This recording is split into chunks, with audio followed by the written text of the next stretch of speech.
Hi, we're Girl Scouts from 227. I'm Georgia. And I'm Talia, and we're here talking with Meredith. So, I have some questions for you. I'm ready. How do you introduce my new animal to other additional pets in your household? Great question. So what we always suggest, especially with cats, you got to bring them home and separate them for 3 days in their own space. It could be a bathroom, another room, whatever works for you in your home. I have an apartment, for instance, so it would be another bathroom, for instance. The litter box would be in there, their food and everything. And you get a sock, and you pet the other animal that's already been there with that sock, and then you go pet the new animal with that same sock. You do it for 3 whole days. You're visiting with the cat as much as you can so they can get used to you, but that sock's going to be important, and this is because the animal's going to start cleaning themselves every day, right? And they're eventually going to start smelling that animal on them.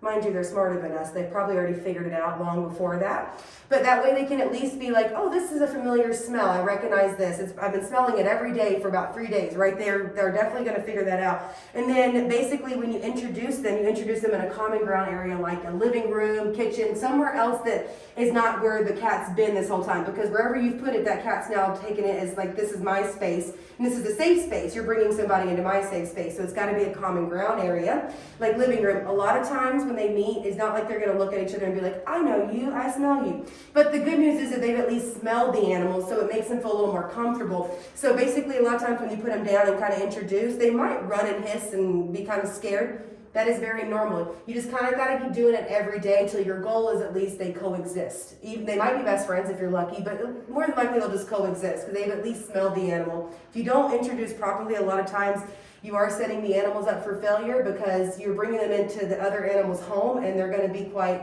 dominant over this is my space. And you want to make sure you give them time to all decompress and then get to know each other.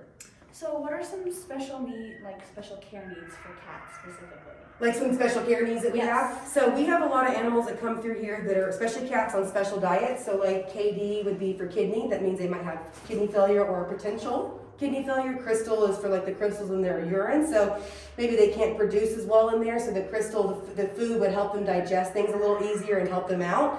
So things like that, a lot of those come through here. And a big one is stomatitis. That's the inflammation of the gums. So that's when they can't really eat. They get bloody and gross in there, and it hurts them really, really bad if they can't eat. They're drooling a lot and things like that. So we have quite a few that come through here, and a lot of times they require a quarterly injection of this special medicine called Deprimedrol, and that at least helps them every 3 months to feel a little bit better. It's like if we had a cold, we went and got antibiotics. This little shot basically would help them feel good for the next 3 months, and they can eat and be normal and be happy and not be in pain all the time. Those are a lot of ones that come through here. Definitely special diets. So with special diets, they would also require a doctor's visit so they could get the prescription because it does require prescription food. Okay. So, what are some signs to look for in cat body language? Oh, thank you for asking. I was actually pointing to us right here. So this is kind of, excuse us, Trip. This is kind of telling you a little bit about what to expect with cats. A big one that people kind of misconstrue is irritated. That means the tail's whipping back and forth. If you see that, put the cat down or leave the cat alone because the cat's letting you know I'm not impressed. Threatened is a good one, especially in a lot of feral animals. They're letting you know I'm scared. You're not familiar to me. One of my personal favorites is the content and relaxed one. Those are my cats on a regular basis.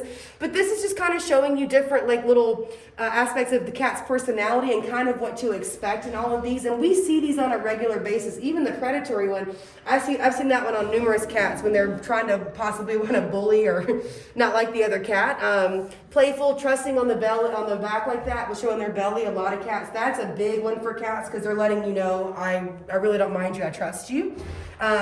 And definitely the terrified and super terrified ones, these are important for us to pay attention to. If the cat's showing us that, we leave the cat alone because the cat's letting us know I am scared and we don't want to further upset it. So what are some things you need at home to properly care for a cat? Litter box, most important. They got to have somewhere to go to potty. So litter box and litter. Doesn't matter which litter. A lot of people think that does. It doesn't, just whatever litter. Food and food bowls. We feed our animals Hill Science diet here. You don't have to keep them on that. But any kind of food's important. Toys, especially if they're young. Not all cats want to play those. Some cats don't. So you would basically get all those things and then see how they kind of react to them.